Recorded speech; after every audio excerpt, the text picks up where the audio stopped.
Sure. Name is Hailu G. Sadek, GTS, ADEK. I am an African immigrant and I am with the African Translation Metro Washington, D.C. based language service provider. And by trade, I am an Amharic language interpreter slash translator. Nature of my business brings me in contact directly with members of the Amharic speaking community here in Washington, D.C., and I'm here to share some of my experience as council member Alexander here and Office of African Affairs as to what the voiceless African limited English or non-English proficient members of our community go through on a daily basis.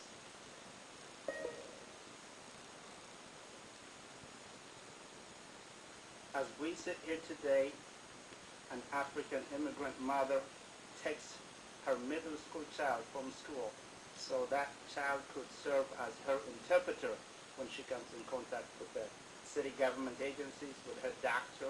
And we can all imagine the issue of privacy when an African immigrant mother has to relate her medical history to her doctor. And here today, our colleague, Mr. Camus from the community, was telling us about HIV/AIDS, how that is affecting members of our community. And the issue of privacy, the issue of competency when it comes to the quality of interpretation being served by a middle school child. And your typical African immigrant has no clue that there exists language access in the city. There, as far as I know, and I am out there at grassroots level, coming in contact with members of the non-English proficient the non-English proficient members of our community, that they have no idea that they can access services in Amharic today in this city. They do not understand that there exists language access, period. And they still have to rely on more traditional means of getting things done, be it reading a letter that was sent to them from the city government. They have to depend on that neighbor whose English is limited too. So not only they are being uninformed, and when there is attempts to get information, that information half the time will end up being a misinformation. So the community is truly suffering. There needs to be more outreach, and there are various means that we can do outreach, and various organizations, community-based, are willing and are working with Office of African Affairs as we speak to make sure that happens. And we invite our counterparts, the Latinos and the Asians. They are getting services in their languages, but Amharic, when it comes to compliance with the various departments in the city, is lacking behind. And of course, we would like to see that change in the near future, and I'll be glad to answer any questions that you may have for me. Thank you. I believe your testimony is pretty clear and straightforward.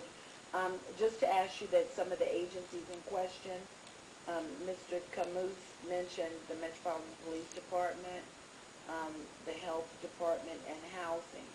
Would you say those are the major ones? And I guess the D.C. Public Schools, because you mentioned that a lot of the parents depend on their children to relay the information to them. So in turn, if one of their children had to get some information or you know, for their grades or an activity at school, the parents aren't translating that information other than what their children tell them. So if they are disciplined or get into any trouble, I can imagine they're not telling the parents that. Oh, yes.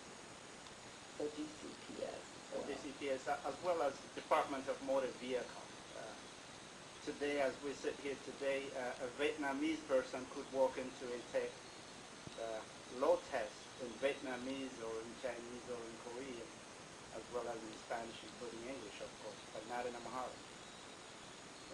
And there are members of our community walking through that door on a daily basis, handsomely. So we would like to see. And the other thing I really would like to see is if there is any way that there could be an outreach to the community so that the community members are aware that there is service out there they can access using their own languages. Well, The Amharic is a part of the DC Language Access Act, so that is one of the included languages. So we have to ensure that all the government agencies are compliant with that. And now you mentioned that, and that's largely for our Ethiopian. But we work closely with a lot of African immigrant community as well, and French is the other main language that most African immigrants speak. And are they experiencing the same setback and challenges with Yes. the French-speaking community? Awareness is not there, clearly. They're not aware that they can have access services using French or Amharic. Well, we'll ensure that. We had earlier testimony from our director of the Office on Human Rights, so I'll see to it that all of the agencies are in compliance with that. Thank you so much. Thank you for your testimony.